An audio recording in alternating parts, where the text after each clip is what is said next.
Deixa eu te fazer uma pergunta em relação ao tratamento. Qual dica que a gente pode dar para o pessoal em relação ao tratamento da endometriose que pode aparecer em questão de prova? Quando a questão aborda tratamento, o que cai e qual dica que você dá assim para quem vai prestar a prova em relação a ser bem assertivo aí no tratamento da endometriose? O tratamento é eminentemente clínico, né? Tem uma corrente muito forte de achar que toda endometriose a gente tem que operar e não é bem assim. Tanto que as bancas estão aí justamente para relembrar o aluno e para forçar esse estudo para a gente pensar que o tratamento é clínico. Então, como que é esse tratamento? Como é uma doença que é estrogênio dependente, a gente tem que opor a esse estrogênio com a progesterona, além do bloqueio ovulatório. Então, os progestágenos, os próprios combinados e o Mirena, que também é uma excelente opção, e eles trazem isso. Então, uma paciente que não deseja, e daí a gente entra em dois grupos, né? A paciente que ela quer melhorar a clínica, então a gente tem que fazer esse bloqueio ovulatório, né? Essa oposição ao estrogênio próprio da endometriose, e a paciente que é infértil, e daí eles cobram a FIV, porque ela é uma excelente opção para paciente que tem endometriose e infertilidade, e nesses casos avaliar a cirurgia quando ela tem uma imagem sugestiva de aderência, enfim, isso também eles cobram. E quando não se resolve com esse tratamento clínico, aí sim a indicação cirúrgica. Teve uma questão, inclusive, que eu vi, que eu confesso que assim, na prática do dia a dia, eu até perguntei para alguns colegas que eles falaram, meu Deus, a gente nunca tinha visto esse score, que tem, na verdade, um score feito por Lasmar em 2012, que fala sobre os critérios cirúrgicos de endometriose. Então, é um sistema de pontuação, então de 0 a 3 a gente faz um tratamento clínico, a partir de 5 é um tratamento cirúrgico em centro de referência, e algumas provas elas cobram justamente isso. E é importante lembrar assim, que nem toda lesão intestinal é cirúrgica, nem toda lesão de endometriose é cirúrgica também. Então a gente tem que lembrar a clínica primeiro, né, o tratamento clínico primeiro numa paciente que não quer gestar, e se ela for gestar, lembrar que tem a FIV como uma opção para essa paciente. Ótimo. E cada vez mais o tratamento clínico ele está sendo debatido, né, e sendo oferecido para as pacientes, né? Porque a gente sabe que quando a gente fala em endometriose, quanto menos a gente operar, melhor, né? Claro, Exatamente. obviamente dependendo de cada caso, né? Isso. Mas se a gente for pegar assim bloqueio hormonal, né? O objetivo é deixar a paciente em amenorreia.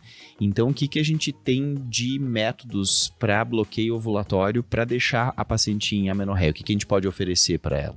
Os progestágenos, né? Como principalmente por essa dependência do estrogênio que tem a endometriose, né? Então os progestágenos como uma opção muito boa, os combinados, que também podem ser utilizados. O Mirena, apesar dele não causar o bloqueio ovulatório, ele faz esse efeito anti-inflamatório na pelve também pelo progestágeno que ele tem dentro. Então, essas são as principais. E em casos de uma crise álgica, usar os anti-inflamatórios. Mas para tratamento contínuo, seria mais os progestágenos e o progestágeno via oral, né? Então, o Dienogest, o próprio Desogestrel, a drosperinona, que está entrando aí nessa linha. Então, isso é uma coisa que geralmente eles cobram, né? E lembrar sempre também dos critérios de elegibilidade. Se eu não for usar o progestágeno e quiser usar um combinado, lembrar sempre dos critérios de elegibilidade, né? E a gente tem também aquelas medicações que a gente chama na prática, né, que são mais chumbo grosso, assim, né, do tipo análogo, né, do GNRH. E eles geralmente cobram o GNRH, os análogos, né, quando a paciente...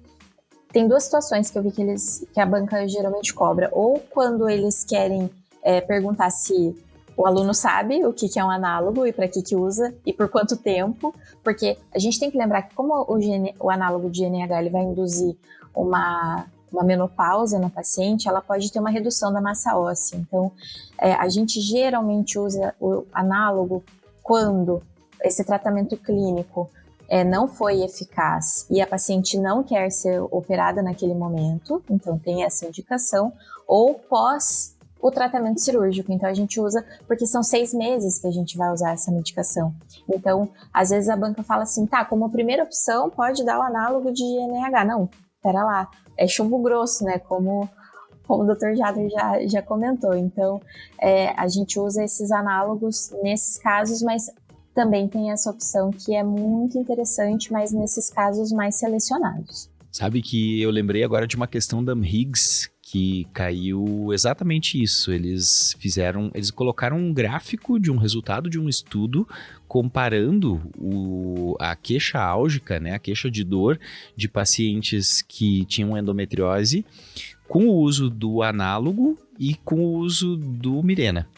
E aí eles acompanharam essas pacientes e viram que não teve diferença, né, entre os grupos, que ambos os grupos relataram que ficaram bem, ficaram sem dor, e não teve diferença assim do tipo, quem usou o análogo teve menos, ficou melhor, né? Não, a eficácia dos dois foi a mesma. E aí o que a questão queria que respondesse era justamente isso, analisando o gráfico, né, não teve diferença entre os grupos, portanto é mais razoável que a gente sempre opte, né, pelo Mirena, por conta de não ter os efeitos colaterais do análogo do GNRH, justamente porque ele deixa a paciente num estado de pseudomenopausa, né? Ela vai ficar com fogacho, com ressecamento vaginal, vai perder massa óssea, né? Então, assim, dependendo da idade, isso é uma coisa que é muito, muito ruim para a paciente, são sintomas muito ruins, né? Exatamente, então sempre lembrar que o análogo ele nunca apesar de a gente falar, né, o tratamento clínico é a primeira opção, mas o GNRH não é a primeira opção desse tratamento clínico. Então entra vários elementos que na prova não, na prova é aquela coisa retilínea, né, a gente tem que seguir exatamente as diretrizes, os protocolos.